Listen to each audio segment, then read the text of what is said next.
भारत माता की, भारत माता की, छत्रपति शिवाजी महाराज की, धर्मवीर छत्रपति संभाजी महाराज की, जय भवानी, जय भवानी, जय श्री राम, जय जय श्री राम।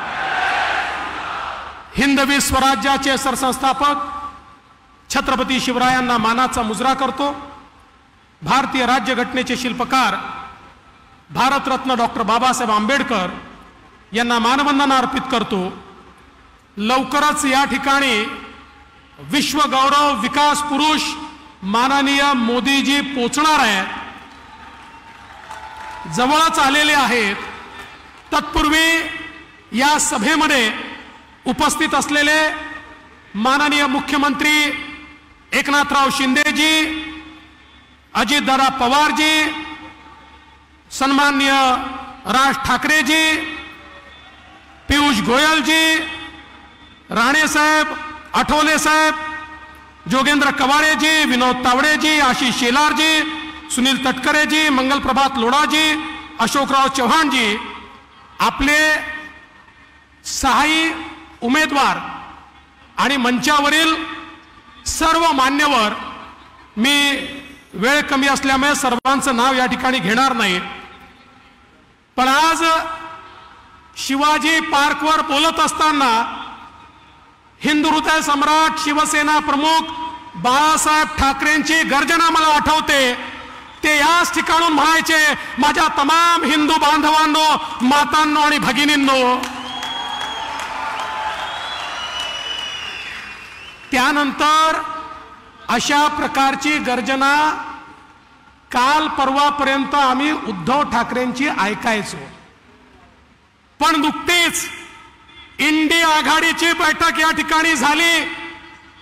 याच शिवाजी पार्कवर इंडिया आघाडीवाल्यांनी त्यांना सांगितलं, उद्धव ठाकरे हे चालणार नाही, तुम्ही बदला। आणि त्या दिवशीपासनं उद्धव ठाकरेंनी माझ्या तमाम हिंदू बांधवांनो हे म्हणणं सोडून दिलं आणि आता ते नाव देखील घ्यायला तयार नाही। ही खरोखर एक शोकांतिका आहे बंधू भगिनींनो।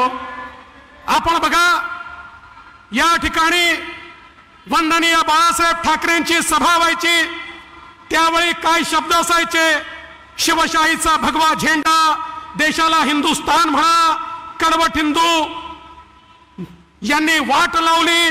त्या ठिकाणी काँग्रेसवाले ठोले, शिवरायांचे मावळे, आदर्श असे अनेक शब्द आम्हाला ऐकायला मिळायचे।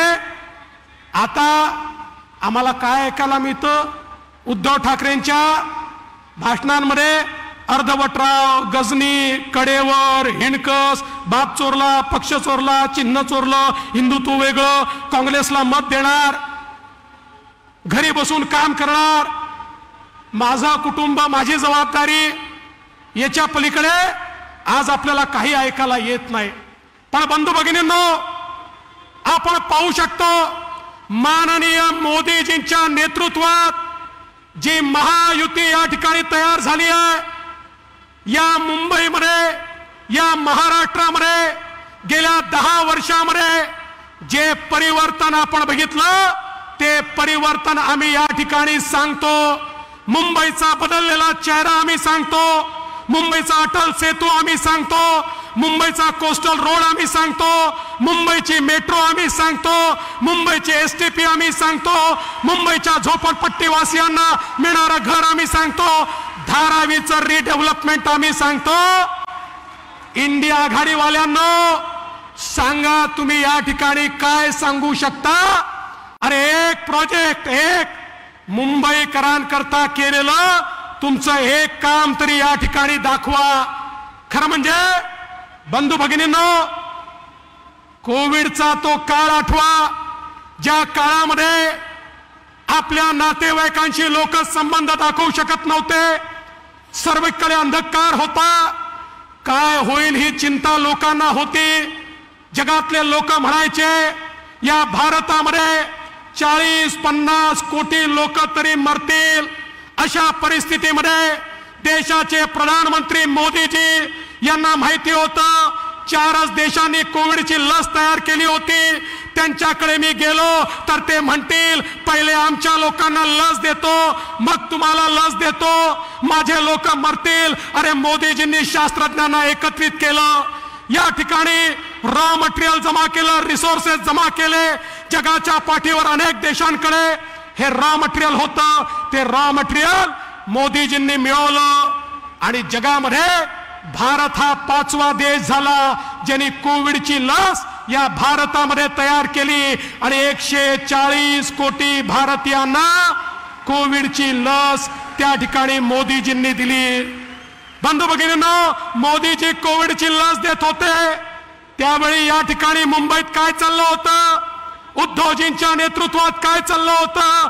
उद्धवजींच्या नेतृत्वात त्यावेळी खिचडीचा घोटाळा चालला होता, त्यावेळी रेमडेसिवीरचा घोटाळा चालला होता, त्यावेळी ऑक्सिजनचा घोटाळा चालला होता आणि प्रेताच्या टाळूवरचं लोणी खाणं काय असतं त्याचा अर्थ आम्हाला समजला।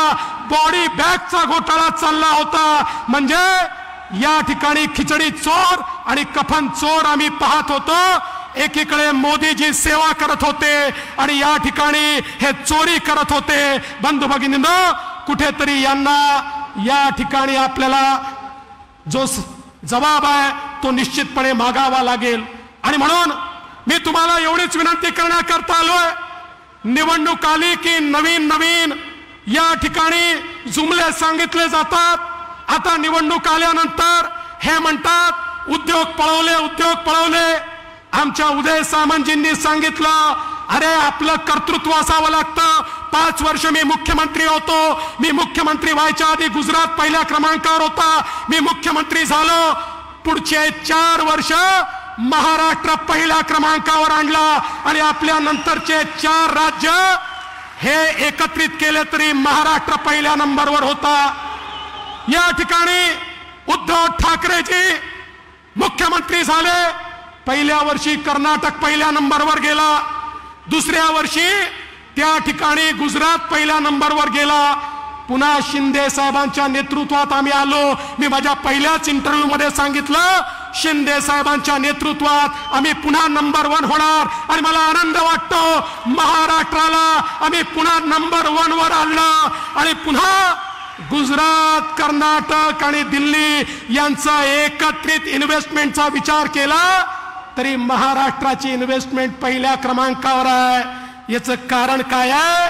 तुम्ही जर वसुली कराल, तुम्ही त्या ठिकाणी तुमचेच लोक, तुमचेच पोलीस जर या ठिकाणी बॉम्ब ठेवण्याचं काम करतील आणि मी सांगितलं होतं त्यावेळी माझ्यावर उद्धवजींचा दबाव होता, उद्धवजी मला देखील म्हणाले की वाझेला परत घ्या, मी म्हटलं घेणार नाही।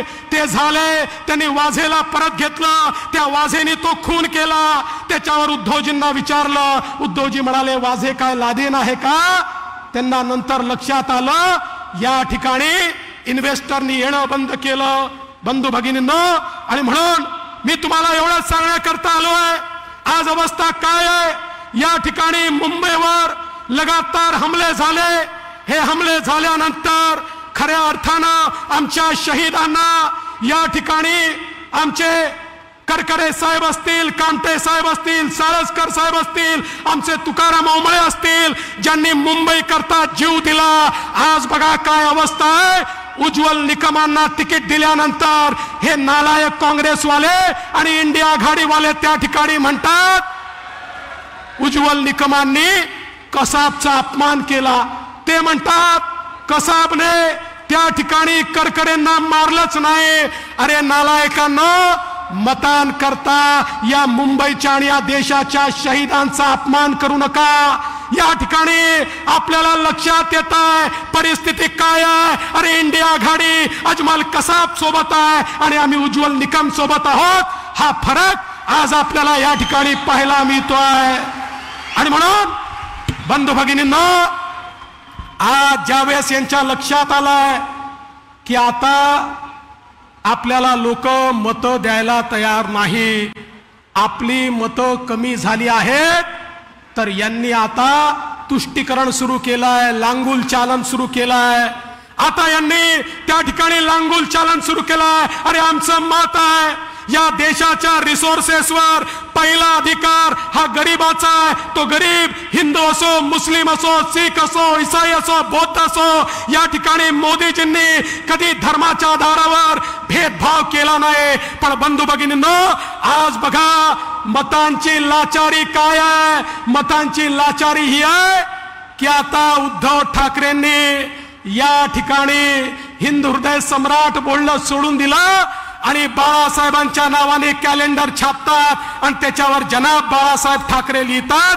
ही अवस्था आज यांची आली. आज यांच्या सभांमध्ये त्या ठिकाणी मशालीचे पटके घालून टिपू सुलतान जिंदाबादचे नारे लावतात. अरे बंधू भगिनींनो, या देशातली मतं कदाचित कमी पडतात म्हणून त्या ठिकाणी पाकिस्तानातनं राहुल गांधींकरता ट्विट केलं जातं, केजरीवालांकरता ट्विट केलं जातं. आम्हाला वाटलं होतं उद्धवजी तरी वेगळे असतील, पण बंधू भगिनींनो, उद्धवजींच्या पक्षाच्या रॅलीमध्ये मुंबई बॉम्बस्फोटाचा आरोपी त्यांचा स्टार प्रचारक आहे. आणि त्याहीपेक्षा वाईट असं आहे की त्यांच्या रॅलीमध्ये पाकिस्तानचे झेंडे त्या ठिकाणी लहरवले जातात.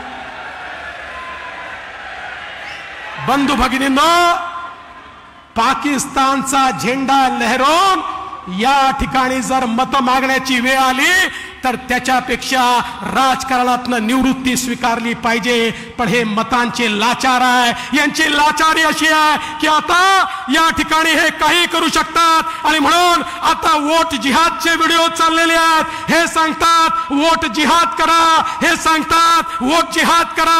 अरे त्यांना सांगा या देशातला जो देशभक्त नागरिक आहे त्याच्याकरता हा लोकतंत्राचा, हा लोकशाहीचा यज्ञ आहे आणि एक एक देशभक्त नागरिक या लोकशाहीच्या यज्ञामध्ये आपल्या मताची समिधा टाकेल आणि मोदीजींना तिसऱ्यांदा देशाचा प्रधानमंत्री बनवेल. आणि म्हणून तुम्हाला एवढीच विनंती करण्याकरता आलो आहे. अरे लोकशाहीच्या यज्ञामध्ये तुमची समिधा हवी आहे. जर कोणी वोट जिहाद करत असेल तर देशभक्त या ठिकाणी लोकशाहीमध्ये आपल्या यज्ञामध्ये आपली मताची समिधा टाकतील आणि पुन्हा एकदा तिसऱ्यांदा माननीय मोदीजींना देशाचं प्रधानमंत्री आम्ही बनवू आणि या मुंबई मधले 6 उमेदवार हे महायुतीचे निवडून येतील हा मला विश्वास आहे. आणि म्हणून मी आपल्या सर्वांना या निमित्ताने एवढंच सांगतो, कमळ असू द्या की धनुष्यबाण असू द्या, कमळाचं बटन दाबलं तरी वोट मोदीजींना, धनुष्यबाणाचं बटन दाबलं तरी वोट मोदीजींना. त्यामुळे 20 तारखेला इतक्या प्रचंड संख्येनं या की या मुंबईचा सर्वाधिक आशीर्वाद हा मोदीजींना मिळाला पाहिजे एवढीच विनंती करतो आणि माझं बोलणं संपवतो. जय हिंद, जय महाराष्ट्र.